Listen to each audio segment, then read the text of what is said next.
Ainda que eu ande pelo vale da sombra da morte, não temerei mal algum, porque tu estás comigo. A tua vara e o teu cajado me consolam.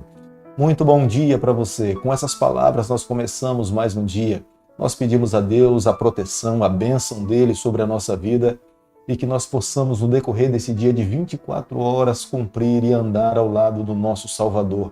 Quero deixar com você nessa manhã uma parte da palavra de Deus, do livro de Salmo, capítulo 113, o verso 9, onde a Bíblia diz o seguinte: faz que a mulher estéril viva em família e seja alegre mãe de filhos. Aleluia. Salmo 113, o verso 9. Este é o Deus que nós servimos. Ele faz com que a mulher estéril possa ter muitos filhos. Um lar onde haja tristeza, volte a ter alegria. Um lar onde não tenha mais amor, volte a brotar o amor e a viver a plenitude do verdadeiro amor. Esse é o Deus que nós amamos, é o Deus que nós devotamos a nossa vida. E é por isso que nessa manhã e a cada dia, em todas as manhãs, nós dedicamos as primeiras horas para estudarmos um capítulo da palavra do Senhor. E nessa manhã convido você a ter nas mãos a palavra de Deus no livro de 2 Reis, capítulo 12, verso 1. No ano 7º de Jeú começou Joás a reinar e 40 anos reinou em Jerusalém. Era o nome de sua mãe Zíbia de Berseba. Joás foi o rei escolhido por Deus, protegido e amparado pelo Senhor dentro do santuário para dar sequência na reforma e no avivamento espiritual entre o povo do Senhor em Jerusalém. Na verdade, o ministério de Joás não começou aos 7 anos de idade. O ministério de Joás começou bem antes, quando ele foi educado dentro do templo por Joiada.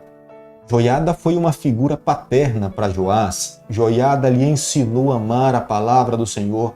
Acredito que, como sendo uma criança dentro do templo, brincava, sorria, se divertia, se escondia nos compartimentos do templo, mas Joás aprendeu a amar aquela casa como se fosse a sua própria casa.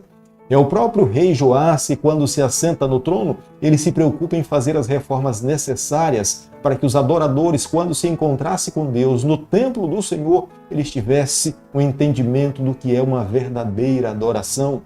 Hoje nós sabemos, Deus quer habitar no nosso coração, Deus quer habitar em templos vivos, em seres humanos, por isso que nós precisamos preparar o nosso coração para a moradia do Senhor. 2 Reis, capítulo 12, o verso 7, a Bíblia diz o seguinte: então o rei Joás chamou o sacerdote Joiada e os mais sacerdotes e lhe disse: por que não reparais os estragos da casa? Agora, pois, não recebais mais dinheiro de vossos conhecidos, mas entregai-o para a reparação dos estragos da casa. O dinheiro que os sacerdotes estavam recebendo como oferta para a manutenção do templo e para a manutenção dos próprios sacerdotes, eles estavam usando para benefício pessoal.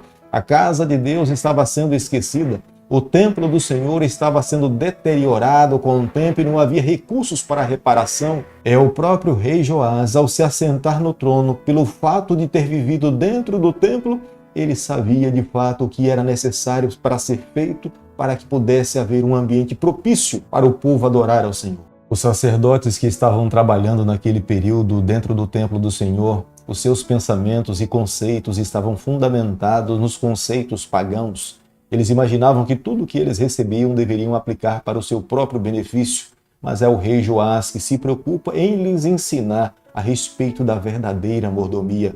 A verdadeira mordomia nos leva primeiramente a pensarmos no reino do Senhor. Em segundo lugar vem nós e a nossa família, mas primeiramente nós precisamos pensar no Senhor. É o próprio Senhor que nos orienta dizendo o seguinte: buscai, pois, em primeiro lugar o seu reino e a sua justiça, e todas as outras coisas vos serão acrescentadas. Quando nós colocamos Deus em primeiro lugar na nossa vida, o restante da nossa vida é completamente abençoada. Deus não pode receber o que sobra. Deus precisa ser a primazia. Na verdade, no tempo de Joás, o templo estava recebendo a sobra. O que sobrava era o que de fato era aplicado no templo do Senhor. 2 Reis, capítulo 12, o verso 15, a Bíblia diz o seguinte: também não pediam conta aos homens em cujas mãos entregavam aquele dinheiro, para o dar aos que faziam a obra, porque procediam com fidelidade. Este é o magnífico testemunho daqueles homens que foram escolhidos a dedo para administrar o templo do Senhor, que com fidelidade eles estavam administrando a casa do Senhor. Triste é imaginar que outros foram tirados da administração do templo do Senhor porque estavam vivendo uma vida infiel diante do Senhor. Por isso que nessa manhã eu e você nós precisamos parar para refletir na nossa vida como que nós temos procedido com as nossas finanças, com respeito à mordomia no que diz ao nosso compromisso com o nosso Deus. Nós precisamos ser fiéis. Nós não podemos oferecer para Deus aquilo que sobra.